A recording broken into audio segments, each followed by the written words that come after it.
Boa noite, meus queridos. Graça e a paz do Senhor Jesus. Amém? Esse final de semana a igreja esteve envolvida num tema debruçado sobre o tema de aconselhamento bíblico. É um tema que é oportuno para que nós estivéssemos estudando. Sexta-feira houve uma live com o reverendo Simval, lá do SPN. No sábado, Simone esteve ministrando aqui. E hoje nós tivemos um painel, tentamos ter um painel aqui pela manhã, em que tivemos o compartilhar da experiência de alguns irmãos na área de aconselhamento bíblico. Eu tenho que reconhecer a minha limitação nessa área, a experiência que eu tenho na área de aconselhamento bíblico, além do que eu tenho lido sobre o assunto, a oportunidade de ter uma disciplina lá no mestrado, que é de introdução ao aconselhamento bíblico, não é a área em que eu estou tentando desenvolver o trabalho lá de pesquisa e de dissertação. A minha área que eu gostaria de, se for do agrado de Deus, eu conseguir concluir, da área de pregação, mas Deus tem me dado desde muito cedo a oportunidade de trabalhar com grupos de discipulado, e o fato de trabalhar com grupos de jovens, de casais, e tem nos colocado diante de situações em que nós precisamos estar orando pelos irmãos, estar acompanhando determinados casos de problemas de relacionamento, de problemas emocionais, e de um modo ou de outro nós acabamos envolvidos também com essa temática. Eu trago aos irmãos nessa noite o texto da palavra do Senhor, que nós hoje pela manhã, eu dei um spoiler aqui, que o pastor usou o meu texto no começo do painel, e eu gostaria que novamente nós lêssemos. Nós vamos ler apenas um versículo da palavra do Senhor, que está lá na carta de Paulo aos Colossenses, capítulo 3, nós vamos ler o verso 16, ainda que nós faremos referência durante o sermão, durante o estudo, nós faremos referência de outros versículos e outros textos da palavra do Senhor. Até pedi para o pessoal da mídia me ajudar com alguns versículos, não sei se vai dar certo, mas nós vamos tentar extrair alguns princípios da palavra de Deus sobre o aconselhamento bíblico.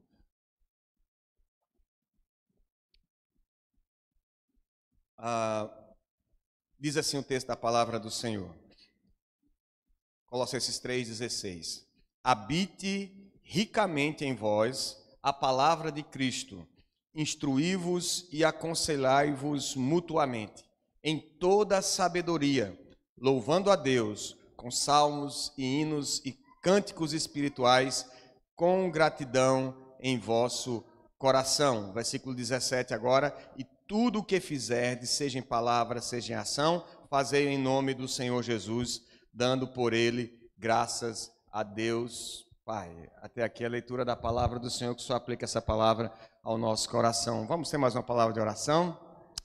Senhor, nós te louvamos pela oportunidade, Pai, que o Senhor nos concede a nós, pecadores e falhos que somos, de virmos até aqui, de suplicarmos o perdão dos nossos pecados e recebermos pela fé o perdão dos pecados. Ó Deus, nós te louvamos pela oportunidade de oferecermos, ó Deus, trazermos a nossa oferta de gratidão ao Senhor, nosso louvor, pelas bênçãos que o Senhor tem nos dado, as vitórias, e também por interceder por santos, fiéis, amados irmãos espalhados em toda a terra, que têm enfrentado lutas e provações também. Te louvamos por podermos cantar cânticos espirituais, hinos, salmos aqui, Deus, e derramar o nosso coração junto com a nossa oferta diante do Senhor. Obrigado, Senhor, por tudo isso. Agora, o Senhor conhece as nossas limitações e a nossa incapacidade de fazer o que só o Teu Santo Espírito faz, Senhor, e escolhe vasos de barro, Senhor, e imperfeitos, para trazer a tua palavra santa, perfeita, poderosa, o conselho santo e sábio do nosso Deus vivo, que é eterno e que virá nos buscar, como nós cantamos aqui, Maranata. Ó Deus, a ti seja, Senhor, a glória, a honra e o louvor. E nós aqui nos humilhamos na dependência do teu Santo Espírito, para que mais uma vez o Senhor nos ajude diante daquilo que preparamos nessa noite, para que o teu Santo Espírito possa falar ao nosso coração e possa trazer, Senhor, a verdade da tua palavra de forma viva, poderosa, eficaz, trazendo transformação, cura, trazendo comprometimento com o ministério do aconselhamento, com o serviço na tua casa, com, ó Deus, a sinceridade das palavras, com a linguagem sadia, com, ó Deus, uma vida de santidade e piedade a ti, para a glória do teu nome, Senhor, para que Cristo Jesus seja aperfeiçoado em nós. É assim que nós te oramos, crendo, Senhor, na operação do teu Santo Espírito e no poder que há nessa palavra, em nome de Jesus e para a tua glória. Amém. Queridos, essa carta de Colossenses, como nós já falamos outras vezes aqui, ela foi escrita por Paulo. Quem esteve aqui na semana passada na Escola Bíblica Dominical, nós encerramos o livro de Atos e no encerramento do livro de Atos, Paulo está em prisão domiciliar lá em Roma.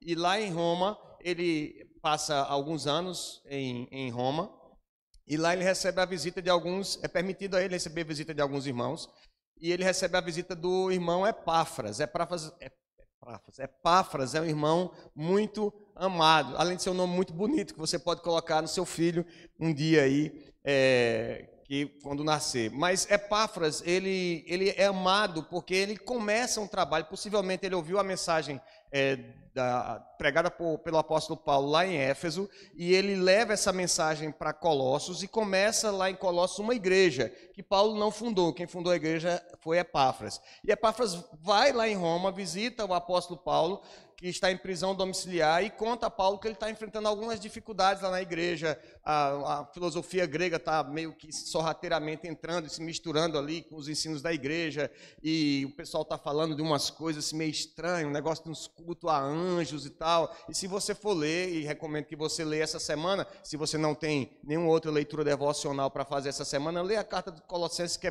é rapidinha, e você vai entender o que eu estou falando. Alguns judeus ali traziam alguns ensinos do evangelho misturado com práticas judaizantes, e isso tudo estava trazendo preocupação, e Epáfras traz esse relato para Paulo em Roma. Paulo escreve a carta aos Colossenses, aquela igreja, e escreve uma carta que a gente chama carta gêmea de Colossenses, que é a carta aos Efésios, que tem um conteúdo teológico semelhante, tem algumas partes que são extremamente parecidas, parece que são espelhadas ali entre Efésios e Colossenses. E ele traz então essas advertências a alguns falsos ensinos e fala sobre a nossa união com Cristo. E pouquinho antes aí no capítulo 3, vocês vão ver que dessa união com Cristo que nós temos, o fato de sermos um com Cristo,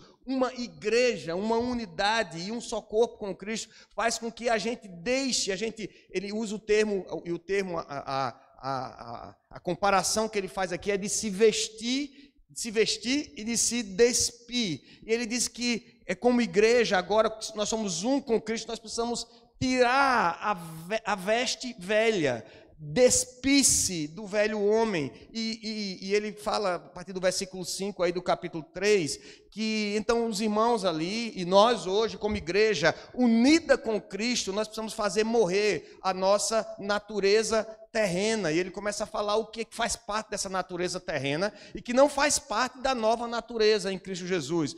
Prostituição, impureza, paixão lascívia e idolatria, enfim, ira, indignação, linguagem obscena, mentira. E ele fala em seguida, a partir do versículo 12, que se a gente precisa se despir destas coisas, a gente precisa se revestir com algumas virtudes que são próprias daqueles que professam a Cristo, estarem unidos com Cristo, que se assemelham ao caráter de Cristo, que nós não podemos ter uma cabeça de um jeito e o corpo de outro. Nós não podemos ter uma cabeça espiritual e santa e um corpo carnal e terreno. E ele começa a falar a partir do versículo 12 que nós precisamos nos revestir como eleitos de Deus, santos e amados, de ternos afetos de misericórdia, de bondade, de humildade, mansidão, de longanimidade, suportando uns aos outros em amor. Aqui o pastor Flauber falou hoje pela manhã que esse suportar não é simplesmente tolerar, porque você não aguenta mais nem amar, e você suporta, mas é no sentido de dar suporte, de cooperar, de ajudar aquele que é mais fraco na fé, que está precisando desse suporte. E o apóstolo então diz que nessa unidade com Cristo, esse novo homem implica em nós também suportarmos uns aos outros, perdoarmos uns aos outros, porque o que nos vincula, o sangue que passa entre nós, o que nos une, que nos dá esse vínculo é o amor. O amor é o vínculo da perfeição, diz o versículo 14. Ele chega no versículo 15, fala então que a paz de Cristo seja o árbitro em nosso coração e que sejamos agradecidos. O árbitro é no sentido de fato dizer o que é certo, o que é errado, o que nós devemos, o que não devemos fazer, e isso não é uma coisa meramente subjetiva ou que está ligada a alguma circunstância, uma paz circunstancial, mas é da presença de Cristo, da sua palavra, da intimidade que nós temos com Ele, e pelo fato de sermos unidos com Ele, nós podemos gozar dessa paz. E nós não estamos então mais unidos ao mundo, mais unidos ao príncipe deste mundo, mas nós estamos unidos com Cristo. E essa união é uma união diferente, porque não se baseia nas afinidades que nós temos. Espero que o que nos torne igreja aqui, que nos dê identidade de igreja, não seja o fato de você gostar do estilo da música e todo mundo gosta do mesmo estilo, até porque a gente muda, toda semana tem um grupo diferente tocando e tem um estilo diferente. Não seja porque de repente você gosta da liturgia, você se afina com a liturgia, então todos nós estamos unidos porque temos essas afinidades. Não, nós não somos igreja, ou nós não temos identidade como igreja por causa das nossas afinidades ou gostos pessoais, porque aí seria egoísmo de nossa parte, nós queremos estar num lugar por causa disso. O que nos une, ou o que deve nos unir, é exatamente Cristo Jesus. Ele traz sentido à nossa união, e apesar de termos gostos diferentes, apesar de nós termos entendimentos às vezes diferentes sobre determinados assuntos, afinidades diferentes, nós estamos unidos com Ele no mesmo corpo. E antes de passar para uma parte mais prática da carta, que é a partir do verso 18 em diante, isso acontece também lá em Efésios, capítulo 4, 5, antes dele começar a dizer, olha, essa unidade que nós temos com Cristo, ela se reflete nas diversas áreas e relacionamentos da vida, no relacionamento da mulher com o seu esposo, do esposo com a sua esposa, do pai com o filho, do filho com o pai, no trabalho, o patrão com o empregado com o patrão. Antes dele passar a falar sobre essas questões, ele então traz essa série de mandamentos que a gente chama de mandamentos recíprocos, que nós lemos alguns aqui, culminando nesse último mandamento, que é o de instruir-vos e aconselhar-vos mutuamente, do versículo 16 que nós lemos. Então, eu quero trazer alguns pontos aqui, não vou ser religiosamente presbiteriano de ter trazido somente 3 pontos, mas trago alguns pontos importantes que nós podemos extrair desse texto, especialmente sobre a questão do aconselhamento, uma vez que nós hoje estamos encerrando esse final de semana de simpósio sobre aconselhamento bíblico. Primeiro, meus irmãos, é que a instrução e o aconselhamento fazem parte do ministério da palavra. Eles não são um ministério à parte do ministério da palavra, mas sim, veja, o apóstolo começa falando no versículo 16, que habite ricamente em vós a palavra de Cristo. Instruí-vos e aconselhai-vos mutuamente em toda sabedoria, louvando a Deus com salmos, hinos e cantos espirituais. O aconselhamento que nós estamos discutindo esses dias e falando aqui, que a igreja tem se voltado agora mais especialmente nesse ciclo, né, de busca e de pesquisa sobre esse tema, é o aconselhamento bíblico. E ele é bíblico exatamente porque ele não existe a parte da Bíblia, a parte da palavra de Deus. Hoje de manhã nós falamos um pouco sobre isso, que nós não estamos propondo aqui uma espécie de terapia cristianizada, onde a gente tem alguns momentos ali em que a gente pinça alguns versículos apenas, e outros momentos que nós misturamos outras técnicas de terapia. Nós estamos falando de aconselhamento bíblico porque a palavra de Deus é de onde nós partimos, é o que deve ser o norte para nós nos instruirmos e nos aconselharmos mutuamente. O texto de 2 Timóteo, capítulo 3, verso 15 a 17, o apóstolo Paulo escrevendo a aquele irmão ali, aquele líder, jovem líder, ele diz que toda a Escritura, ela é inspirada por Deus e ela é útil para o ensino, ela é útil para a repreensão, ela é útil para a correção, para a educação na justiça, a fim de que todo homem seja perfeito e perfeitamente habilitado para toda boa obra. Então, a palavra, se isso é verdade, nós cremos que essa é a palavra de Deus, toda ela é útil para o ensino, ela é útil para corrigir, ela é útil para exortar, ela é útil para tratar dos problemas que nós temos, dos nossos sofrimentos, das nossas tristezas, das nossas dores. E nós precisamos então buscar refúgio nessa palavra.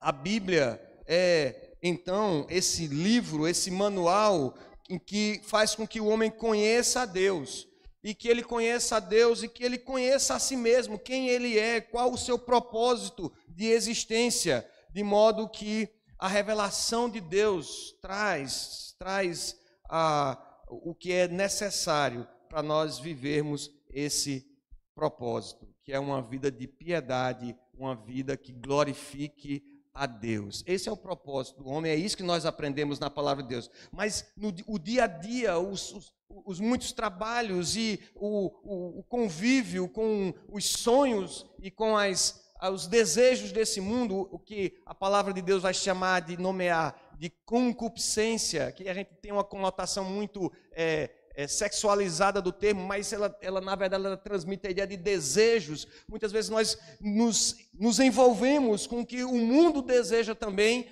e muitas vezes nos afastamos do ideal, do que a palavra de Deus nos ensina acerca do nosso propósito de viver e existir para agradar e para glorificar a Deus. O apóstolo Pedro, escrevendo sua segunda carta, no capítulo 1, versos 3 e 4, ele diz que Deus, o Senhor, tem nos dado tudo para nos conduzir a uma vida de piedade pelo conhecimento de Cristo. E uma vida de piedade é uma vida de palavra e de oração.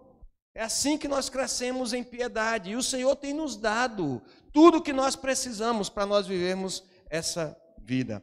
O autor de Hebreus, que nós não sabemos quem é, no capítulo 4, verso 12 e 13, nos confronta com a verdade de que a palavra de Deus, ela é viva, ela é eficaz, ela é mais cortante do que qualquer espada de 2 gumes. E ela penetra ao ponto de dividir juntas e medulas, e ela é apta para discernir pensamentos e propósitos do coração. Ele é um instrumento vivo, um instrumento eficaz, penetrante, física e espiritualmente, para discernir os pensamentos e propósitos do coração humano. Como nós nos acostumamos a fazer as coisas sem julgar os nossos propósitos, sem julgar as nossas motivações.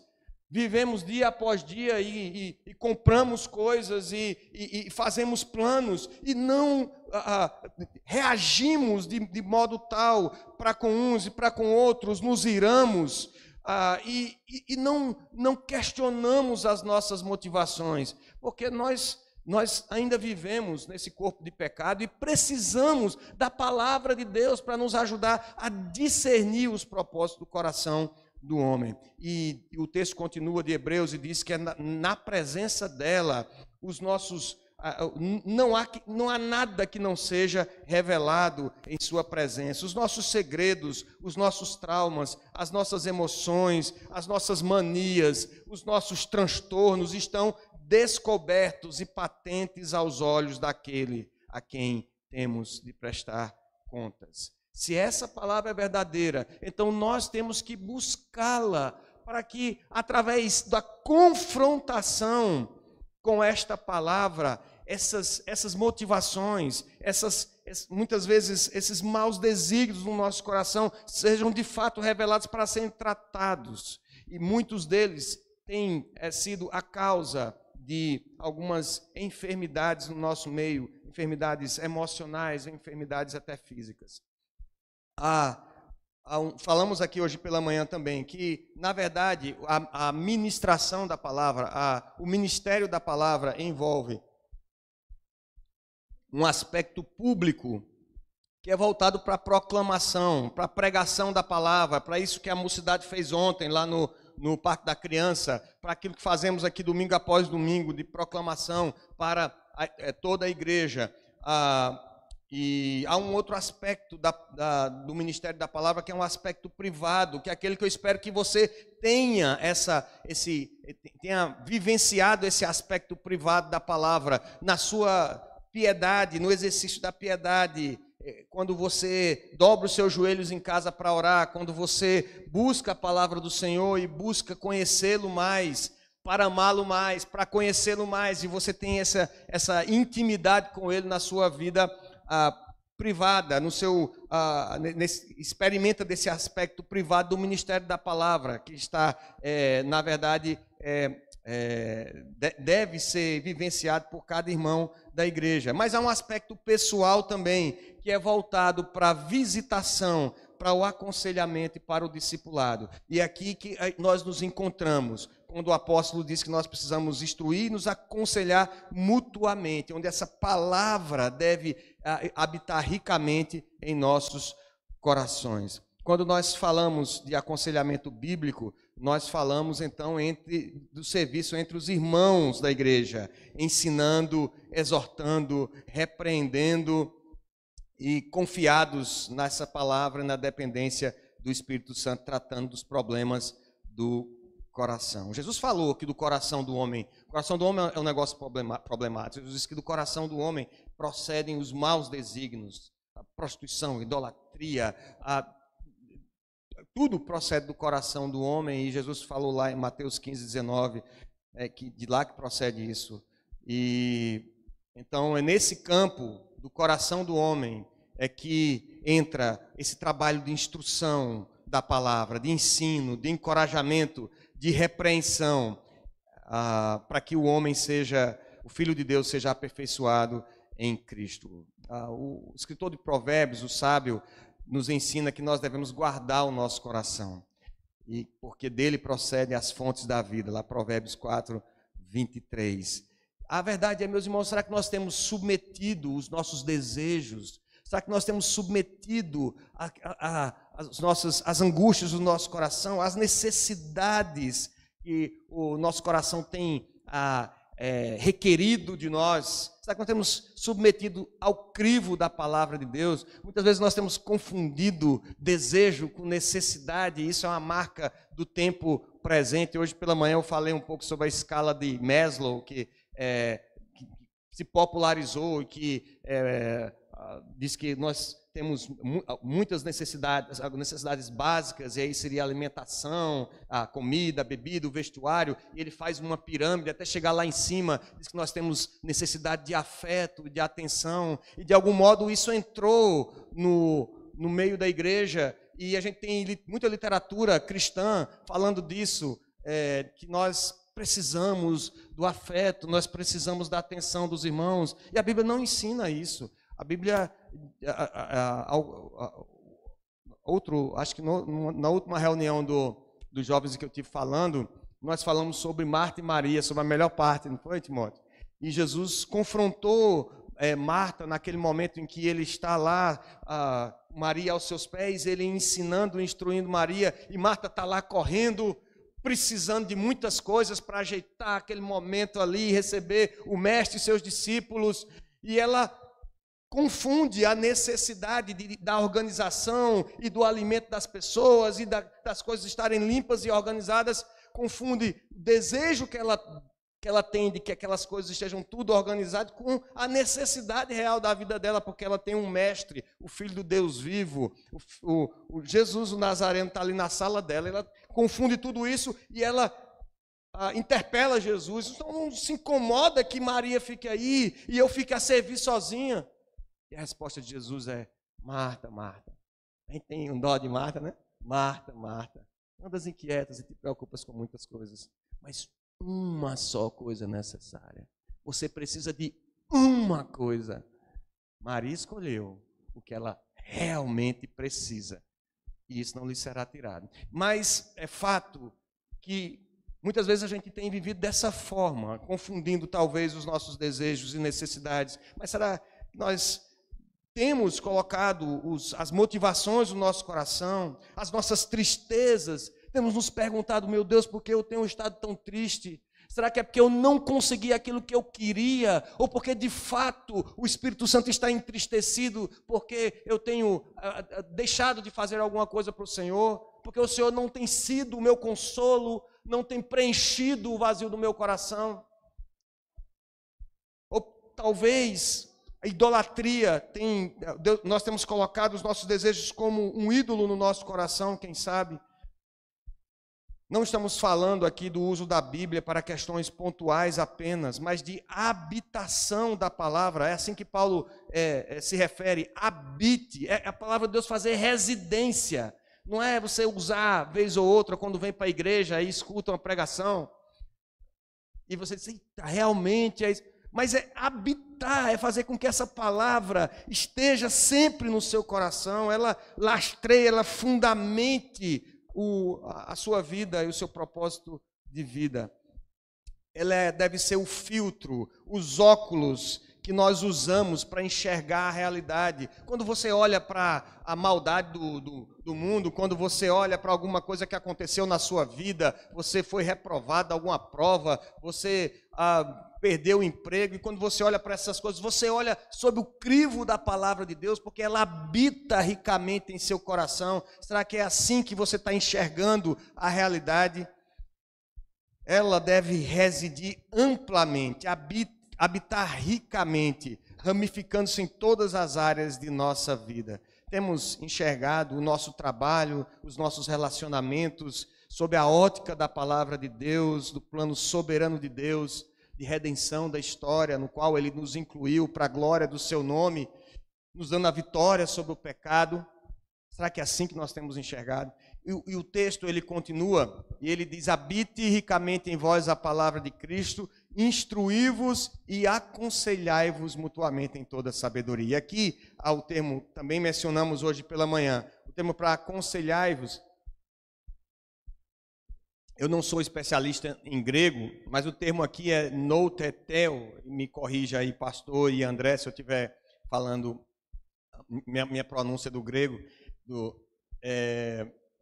Aqui, por que esse termo é interessante? Porque quando falamos nesses dias sobre o Jay Adams, ele, exatamente para estabelecer um ponto a partir daquele instante em que se trataria do aconselhamento bíblico como uma ruptura a toda a influência que o mundo tinha sobre a forma como se tratava das questões mentais, das questões emocionais na igreja. Então ele usa o termo notetel e cria o título de aconselhamento noutético, para se diferenciar dos outros aconselhamentos que as pessoas diziam que eram bíblicos, mas muitas vezes não tinham nada de bíblico. E esse termo, ele aparece em outras 7 vezes no Novo Testamento. A primeira delas em Atos 20:31, quando o apóstolo Paulo está se despedindo dos irmãos. Lembra que ele passa em Mileto, manda chamar os irmãos de Éfeso para ele está em direção a Roma, e já profetizaram lá, disseram que ele ia ser preso, que ele não ia mais vê-lo, etc. E Paulo, então, chama os irmãos, e quando ele chama os irmãos, lá em Atos 20, 31, se os irmãos tiverem aí a Bíblia e quiserem dar uma olhada, ele diz que ele não cessou, dia e noite, de admoestar, noteteu, ele não deixou de admoestar aqueles irmãos com lágrimas, dia e noite, que dá a entender que essa admoestação, esse aconselhamento que o apóstolo fazia, a exemplo do que nós queremos fazer hoje, que seja realidade para a igreja, é um aconselhamento de um compromisso entre o aconselhado e o conselheiro, do conselheiro com o aconselhado, onde há envolvimento de oração, empatia entre os irmãos, quebrantamento entre as partes. Esse é o verdadeiro aconselhamento que Paulo está dizendo que é marca da nossa unidade com Cristo. Em Romanos 15, 14, o termo volta a aparecer na palavra do Senhor. E Paulo, escrevendo ali aos irmãos de Roma, ele diz que eles estão aptos para admoestar, notetel de novo, para admoestar uns aos outros, cheios de conhecimento e bondade. O trabalho do conselheiro não é de apontar pecados e de julgar os outros. Se o irmão te procurar porque vê em você uma pessoa mais madura, alguém de confiança que ele pode contar, que está passando por um problema, que ele tem determinada reação a determinado tipo de situação, é ira, ou talvez ele tenha alguma inclinação, sei lá, em relação à sexualidade, está passando por uma tentação de adultério, e ele chega para conversar com você. O trabalho do conselheiro, dentro da perspectiva bíblica, não é de apontar o pecado, dizer, meu irmão, isso aí é pecado, você tem que fugir, não simplesmente isso, mas tratar esse irmão com bondade. É isso que o apóstolo Paulo, escrevendo aos Romanos, diz, cheios de conhecimento e bondade. Assim deve ser o trabalho de aconselhamento bíblico. É confrontação, mas com sabedoria, na dependência do Espírito Santo de Deus. Em 1 Coríntios 4, 14, mais uma vez o termo aparece e Paulo diz, não vos escrevo para vos envergonhar, pelo contrário, para vos admoestar, para noteteu, como a filhos meus amados. O trabalho de aconselhar, gente, é difícil aconselhar filho, né? Talvez seja só a minha experiência por causa da minha incompetência, não é a minha praia, mas é difícil. Mas é assim que a gente deve fazer, do jeito que a gente tenta em casa. Às vezes a gente não acerta em casa também não acerta a metodologia, não acerta na técnica, não acerta na palavra, não acerta no tom de voz, mas você tem um cuidado para com o filho. Tem gente rindo, é porque, então não é só comigo, eu já vou sair daqui consolado nessa noite, mas do mesmo jeito que a gente tem esse cuidado com o filho, com a filha em casa, para aconselhá-lo, para mostrar o conselho de Deus, para mostrar o caminho certo, que a palavra do Senhor é poderosa e o caminho do Senhor é perfeito, a gente tenta mostrar isso. Assim é na igreja do Senhor, onde há unidade com Cristo. Nós aconselhamos como filhos a paz, é um pastoreio. Colossenses, nesse a mesma carta que nós lemos hoje, o texto referência do sermão, no capítulo 1, verso 28, o apóstolo diz que, falando a respeito de Cristo, a esperança da glória, o qual nós anunciamos, advertindo a todo homem e ensinando a todo homem toda a sabedoria, a fim de que apresentemos todo homem perfeito em Cristo.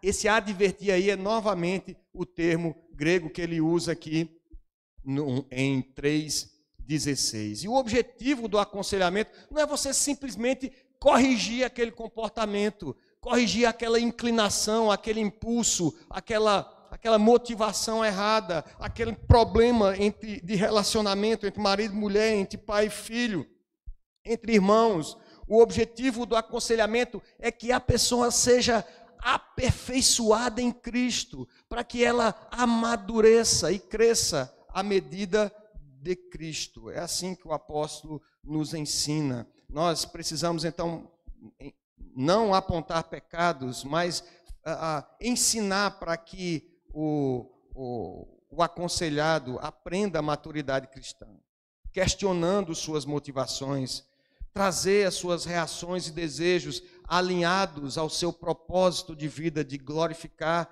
ao Senhor, trazendo os seus relacionamentos a uma perspectiva centrada em Cristo, não em si mesmo. Em 1 Tessalonicenses 5:12, ainda esse mesmo termo, o apóstolo Paulo diz que a igreja deve olhar com apreço aos que presidem bem e admoestam.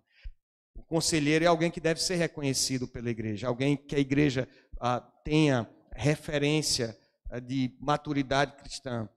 Em 1 Tessalonicenses 5:14, o apóstolo novamente traz esse termo, falando que os irmãos devem aconselhar, tratar os insubmissos, consolar os desanimados, amparar os fracos com longanimidade.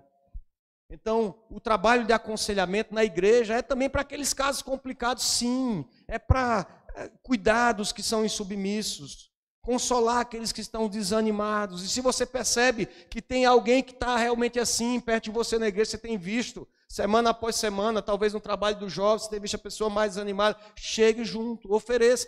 Então eu não estou preparada, não estou pronto. Eu estava vendo um conselheiro lá da Igreja Presbiteriana de Pinheiro falando, ele disse, meu irmão, se você não tem o que falar, não consegue dar uma orientação, você pode orar. O mínimo que você pode fazer é orar. E isso pode ser instrumento nas mãos do Senhor, sim, para trazer aquele irmão alento e conforto. Por fim, meus irmãos, em 2 Tessalonicenses 3,15, o apóstolo Paulo traz novamente o termo, dizendo que o aconselhamento, a instrução, a repreensão deve ser fundamentada na palavra. O mesmo tratamento para aqueles que são mais resistentes à palavra.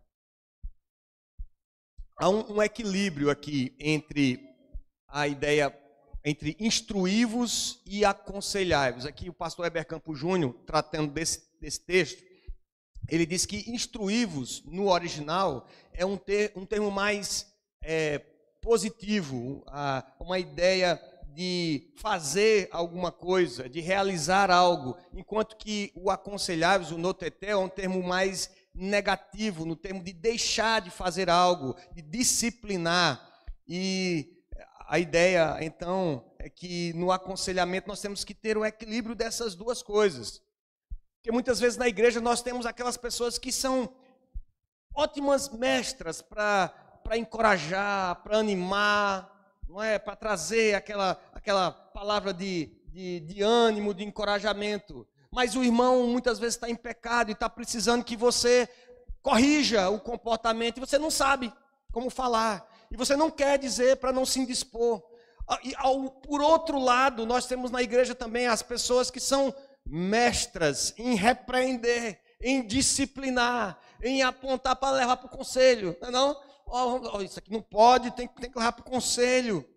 E não consegue ter uma palavra de incentivo, de encorajamento, para motivar o irmão. E a igreja do Senhor, essa igreja que está unida pelo vínculo do amor, no cabeça que é Cristo, ela instrui e aconselha. E o aconselhamento bíblico deve ter essa perspectiva de crescer, abandonando algumas práticas e ao mesmo tempo se revestindo de outras, sendo disciplinado quanto a submeter desejos e emoções a Cristo, ao mesmo tempo realizar tarefas para a glória do Senhor, servindo a Deus com os seus dons.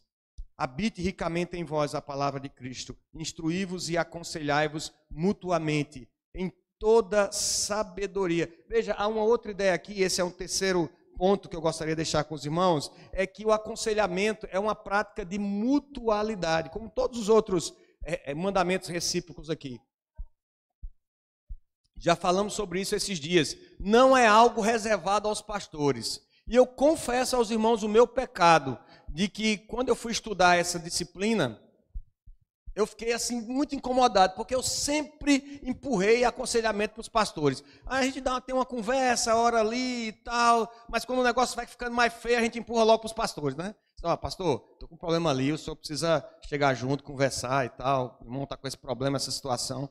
Mas a verdade é que o apóstolo Paulo aqui não está falando para a liderança da igreja apenas.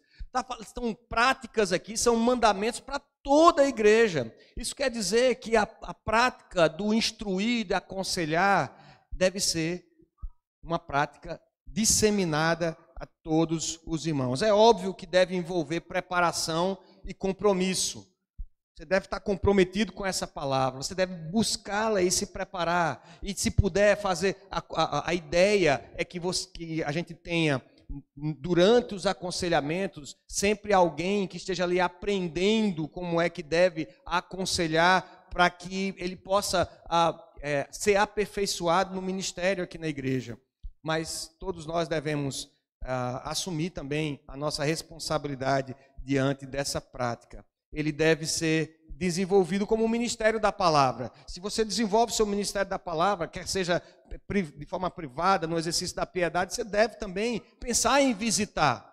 Tem uns irmãos que gostam de visitar na hora da refeição e tal, mas mais do que isso, visitar também para cooperar com o irmão, para saber como ele está, para orar com ele, para abençoar a vida do irmão, para ouvi-lo.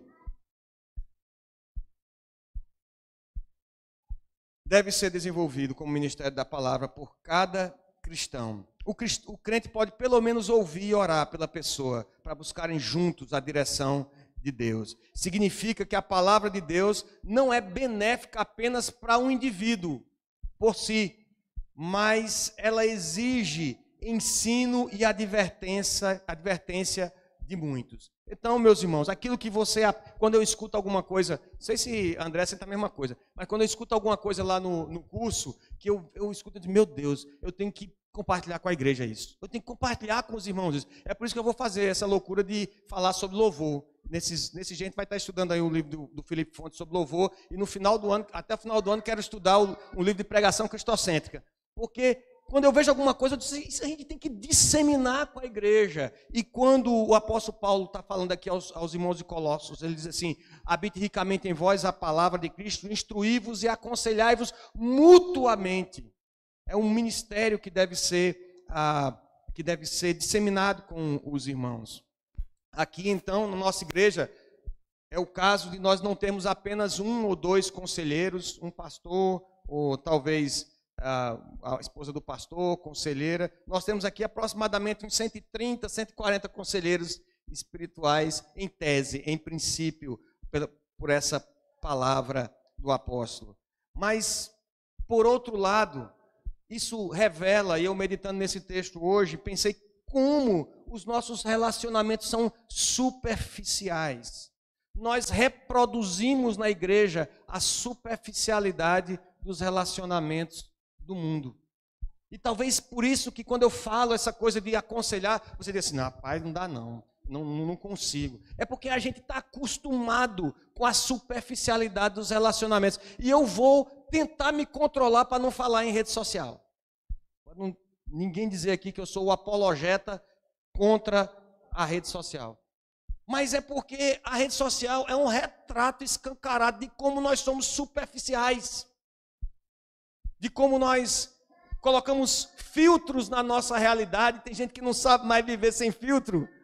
E não é só filtro do rosto, da maquiagem, é o filtro da vida. E a gente fica expondo para os outros apenas aquela camada superficial da nossa vida. Às vezes a vida em frangalhos, às vezes a gente se corroendo em pecados, com relacionamentos desestruturados dentro de casa, às vezes cheios de vaidade no coração e expondo uma outra realidade. E a gente se encontra com os irmãos na igreja do Senhor e às vezes fora dela. E o que é que a gente conversa? E aí, o jogo do São Paulo, como é que foi? Meu irmão, não sei quanto foi, não. A gente fala sobre futebol, a gente fala sobre comida, e a gente deixa de se instruir e se aconselhar mutuamente. A gente desacostumou, a gente é corpo de Cristo, unido com cabeça, mas a gente não sabe mais falar como igreja. A gente fala como mundo. Exatamente a superficialidade do mundo. E por isso, quando a gente fala de aconselhamento, soa tão esquisito para nós. Falamos de comida, de bebida e futebol. E podemos estar lidando aqui dentro, nesse público aqui, com pecados terríveis, com vícios, pornografia, adultério. Mas nós não somos capazes de nos instruir, de pedir ajuda ou de ajudar outras pessoas, nos aconselhar mutuamente. A gente até aprende jargões para nós nos identificarmos com o grupo que nós pertencemos, na verdade. Na polícia, você às vezes já sabe que o cara é policial. Não é nem pelo jeito, nem nada, é pela forma de falar. Positivo, e operante. E aí você quer falar com o malandro, aí você fala igual na linguagem dele. Aí, meu irmão, a casa caiu. Né? Vou passar real. Porque você quer que o cara ali entenda, você quer se identificar ali. Lá em casa, de vez em quando aparecem uns jargões. O último agora é independente, irmão. Tá rindo de quê, Timóteo? Foi você que ensinou, não foi? Eu não sei direito o que é que isso significa, mas toda hora eu estou escutando isso em casa agora. Independente, irmão. E a gente aprende a falar como o mundo. Mas ao contrário do mundo, nós somos um povo que temos profundidade, porque o mundo não sabe por que foi criado. O mundo está numa vibe de andar de acordo com a ciência ou com qualquer religião esotérica que apareça lá no Oriente, enquanto nós conhecemos o Deus verdadeiro, que criou todas as coisas e que nos criou para louvor da sua glória. E que, embora tenhamos optado pela rebelião a esse Deus maravilhoso, conselheiro, Ele nos amou e enviou a Jesus Cristo para morrer pelos nossos pecados. E Ele morreu e ressuscitou. E um dia voltará, como nós cantamos, para nos buscar. Então nós não vivemos como o mundo. Independente, irmão. Nós vivemos para a glória do Senhor. E nós falamos então de modo diferente também. A nossa identidade como igreja, unida ao cabeça que é Cristo, nos faz falar de modo diferente, ou pelo menos deveria. E por isso, meus irmãos, nós podemos até maquiar, usar um filtro aqui de superficialidade, quando nada está bem com a sua vida. Você precisa de oração, você precisa se libertar do vício na internet, você precisa se tratar a sua ira, a sua reação desproporcional que você reiteradamente tem tomado. Então você precisa de ajuda. Você está sofrendo tristeza, entrando num quadro quase depressivo, porque você não consegue lidar com um problema de saúde ou com a situação financeira na sua casa. Você precisa de ajuda. Você precisa do conselho do Senhor. Você precisa ser ajudado. Então busque ajuda. E entre os santos do Senhor, que amam esta palavra e que entendem que nela há verdade e vida e que ela é apta para discernir pensamentos e propósitos do coração, é que nós devemos nos pautar para tratar, a partir dela, tratar dessas coisas. Podemos buscar auxílio médico, auxílio psicológico, mas a partir dela é que nós devemos buscar auxílio. Quando muito nós trabalhamos de fiscais dos pecados na igreja, para levarmos pessoas à disciplina. Precisamos orar e nos humilhar, e aprender a ouvir e falar como igreja a instrução da palavra de Deus. Mas há um resultado nessa identidade como igreja, em instruirmos e nos aconselharmos mutuamente, habitando ricamente a palavra de Deus em nós. O Paulo continua dizendo assim: louvando a Deus com salmos, e hinos e cânticos espirituais, com gratidão em vosso coração. Meus irmãos, isso aqui não tem nada a ver com estilo de música. Alguns querem interpretar aqui, e desde o comentário de João Calvino, ele diz que ele acredita que Paulo não está falando de tipos de música diferente. É óbvio que há uma referência clara aqui ao saltério, aos salmos, mas que na verdade ele está falando de todos os tipos de música. Então não tem nada a ver se a música é hino ou jazz. Você pode louvar com um hino, ou com um instrumental, só com a sua voz, mas o que não pode é você estar com a mente e seu coração distante do Senhor. Ao mesmo tempo, a gente pode colocar uma melodia envolvente aqui, como essa do Maranata, que a gente cantou no final. Maranata, ó, e você vai se envolvendo com a música, vai curtindo a melodia, mexe com suas emoções e seu corpo, mas somente isso, sem haver verdadeira adoração. Isaías escrevendo lá no capítulo 29, verso 13, ele fala para o povo, diz assim, olha, o coração, Isaías 29, 13, diz, o coração, com a boca vocês me louvam, mas o seu coração está longe do Senhor. Porque vocês se preocupam mais com os homens, com o que os homens pensam. Aí o Senhor disse, 29, 3, exatamente. Visto que este povo se aproxima de mim com a sua boca e com seus lábios me honra, mas o seu coração está longe de mim e o seu temor para comigo consiste só em mandamentos de homens que maquinalmente aprendeu. Na verdade, isso acontece às vezes no louvor. A gente aprende maquinalmente a cantar as melodias, mas o nosso coração está longe do Senhor. Queridos, aqui também tomando emprestado do estudo do pastor Heber Campos Júnior, o louvor não deveria produzir experiência espiritual, porque na verdade, ao que parece, o louvor é o resultado da experiência com Deus. Porque essa igreja aqui, ela está unida no vínculo do amor. Porque há perdão sendo ministrado. Porque aqui, não só perdão, a paz de Cristo é árbitro nos corações. A misericórdia, bondade, humildade e mansidão no meio dos irmãos. Porque esses irmãos se instruem e aconselham-se mutuamente. Eles louvam a Deus com salmos e hinos e cânticos. Parece uma coisa natural, um resultado natural desse viver unido com Cristo. O louvor, de fato, deve ser um fruto de lábios que confessam o Senhor.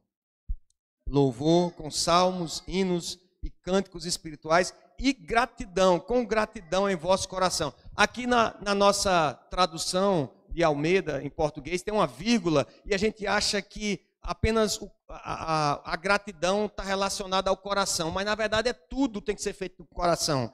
Os salmos, hinos e cânticos espirituais com gratidão em vosso coração. Tudo isso tem que vir do coração. Uma igreja em que as pessoas suportam umas às outras, há perdão, em que há amor, é o vínculo e que a paz de Cristo é o hábito, que diz quando há falta, ninguém se sente superior a outrem, e a palavra de Cristo é ministrada, ensinada, aconselhada para os que sofrem. Essa igreja verdadeiramente experimenta louvor e adoração a Deus. E o inverso também pode acontecer.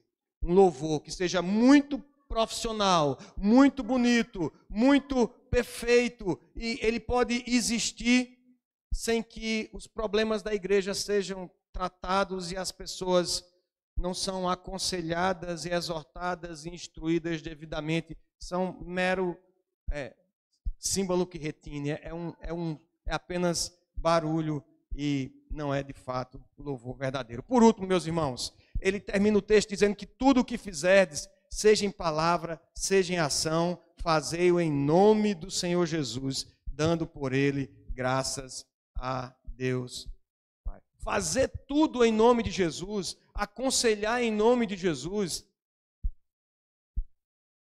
trabalhar em nome de Jesus, criar filho em nome de Jesus, servir na igreja e fora dela em nome de Jesus, é combinar o que nós fazemos com a pessoa de Jesus Cristo. É aplicar a mente de Cristo, a mentalidade de Cristo em tudo que nós fazemos. Por isso que o aconselhamento bíblico não é uma série de regrinhas ou técnicas para nós enfrentarmos o sofrimento em determinada área da vida, ou alguma coisa para a gente tratar a tristeza, ou o que fazer quando bater a ansiedade, e eu não sei o que fazer, ou usar as 5 linguagens do amor, do Gary Chapman. Eu estava lendo um livro do David Paulson, e ele guarda um capítulo do livro só para falar dessas 5 linguagens do amor, que é muito popular, a gente vai ouvir, talvez, eu já usei em palestra para casais,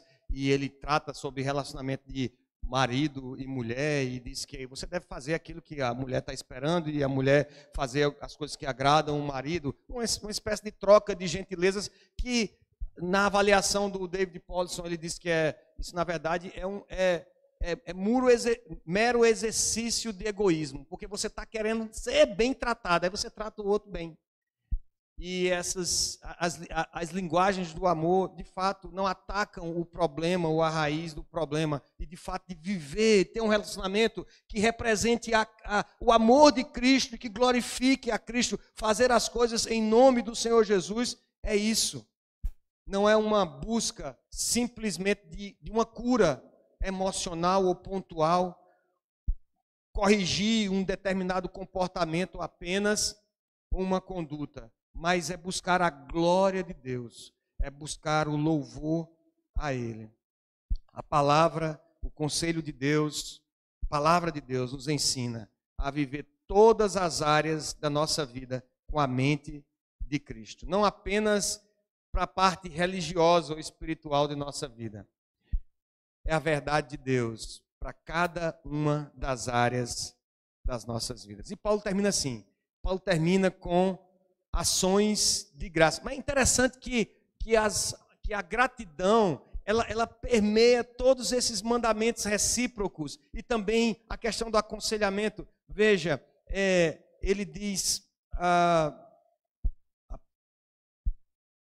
no versículo 15, seja a paz de Cristo hábito em vosso coração, ao qual também foste chamados em um só corpo, e sede agradecidos. Aí, versículo 16, ele termina dizendo, louvando a Deus com salmos, hinos e cantos espirituais, com gratidão em vosso coração. E versículo 17, ele diz assim, fazei tudo em nome do Senhor Jesus, dando por ele graças a Deus Pai. E não é à toa que o apóstolo Paulo insiste no tema do contentamento, no tema da gratidão, porque um coração agradecido é fundamento para se submeter ao arbítrio da paz de Cristo, não considerando os outros superiores, aliás, considerando os outros superiores a si mesmo. Também um coração contente contribui para um aconselhamento eficaz, porque eu reconheço que Deus tem me dado tudo, eu reconheço que a minha vida deve ser vivida para a glória dEle. E é assim que nós devemos viver para a glória de Deus. Romanos 1:21, o apóstolo Paulo diz que a ingratidão é a marca dos homens desse século. Exatamente porque os homens, eles não adoraram a Deus, eles se tornaram ingratos, eles não reconheceram o Senhor. Obrigado aí, o pessoal da mídia está atento. Porquanto, tendo conhecimento de Deus, não o glorificaram como Deus, nem lhe deram graças. Antes se tornaram nulos em seus próprios raciocínios, obscurecendo-lhes o coração insensato. A ingratidão é a marca do presente século. Quero terminar também com uma ilustração que o pastor Heber, oro muito por ele, porque ele me ajuda muito no sermão. E ele fez uma ilustração muito interessante no sermão desse texto.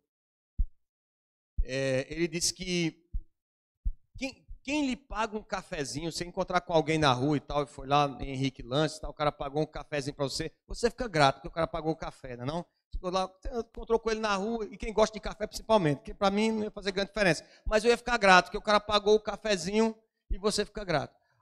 Mas aquele cara que se encontrou com você e sabe que você tem uma dívida da sua vida, da casa própria, que está em aberto, você está pagando 200 prestações, você não sabe nem se vai viver para terminar de pagar. E ele chegou e descobriu, pagou essa dívida que você tinha da casa própria. Você tem uma gratidão para essa pessoa que é impagável. Você se encontra com ela, você não sabe nem o que fazer, porque você não tem como pagar de volta. Mas você quer responder com gratidão, você trata bem, você cuida dela, você procura saber como é que ela está. E às vezes, meus irmãos, nós respondemos ao nosso Deus como se Ele tivesse pago um cafezinho para a gente. A gente fica grato. Legal, foi bom, morreu na cruz. beleza, obrigado. Mas ele fez muito mais que isso. Ele pagou mais do que um cafezinho para nós. Ele nos amou desde antes da fundação do mundo. Ele providenciou na história da redenção. Ele providenciou que nós fizéssemos parte dela. E para que nós pudéssemos fazer parte dela, porque éramos pecadores, ele deu o seu próprio Filho unigênito para morrer em nosso lugar. Quão grato deve ser o nosso coração. Quanta alegria, quanta disposição de servir, quanto desejo de aconselhar, de cooperar com o ministério, de ajudar os outros, de amar essa palavra, de conhecê-lo, nós devemos ter para mostrar a dívida que ele pagou por nós. De repente, alguém pode não estar aqui ou em lugar nenhum nessa noite adorando a Cristo, certamente porque não há gratidão em seu. Podemos estar aqui também sem gratidão no coração. Mas o fato de não virmos adorar a Deus já é um indicativo, talvez, de que nós possivelmente não conhecemos a Cristo ou não temos ideia do que Ele fez por nós. E eu quero orar nessa noite. Quero orar agradecendo ao Senhor pelo que Ele fez por nós, para que Ele nos dê um coração grato e que Ele nos ensine a termos a linguagem da identidade da igreja, de instrução, de aconselhamento, de amor, de perdão, de suportar uns aos outros, que a gente possa vencer a superficialidade do mundo com gratidão em nossos corações. Senhor nosso Deus, nós te louvamos, Pai, pela tua palavra. Te agradecemos, Senhor, pela oportunidade de estudarmos esses dias sobre aconselhamento bíblico. Nós temos que te pedir perdão, Senhor. Perdão porque temos falhado diante dessa palavra. Por causa dos nossos desejos terrenos mesmo, Senhor, temos nos desviado desse alvo de ajudarmos e cooperarmos com os irmãos na instrução, no ensino, no aconselhamento, na repreensão. Nos ensina, Senhor, como igreja, a sermos igreja, no modo de nós nos expressarmos, não só num louvor bem arranjado, Senhor, mas um louvor de coração, que flui de lábios que confessam o Teu nome, Senhor. Deus, que nosso coração haja verdadeira gratidão, coração cheio de gratidão, Senhor, de ações de graça, e em tudo que nós fizermos, Senhor, em palavra, em ação, façamos em nome do Senhor, com a mente de Cristo, para a glória dele, Senhor, dando graças a Ele, Senhor. Ó Deus, opera isso em nós, nos ajuda nessa caminhada e nesse descortinado conhecimento sobre o aconselhamento bíblico, a aplicarmos isso em nossa igreja, a nos instruirmos e nos aconselharmos mutuamente, amando a Tua palavra. E temos o coração contente, cheio de gratidão para a glória do Teu nome. Em nome de Jesus, Senhor, que nós oramos agradecidos. Amém.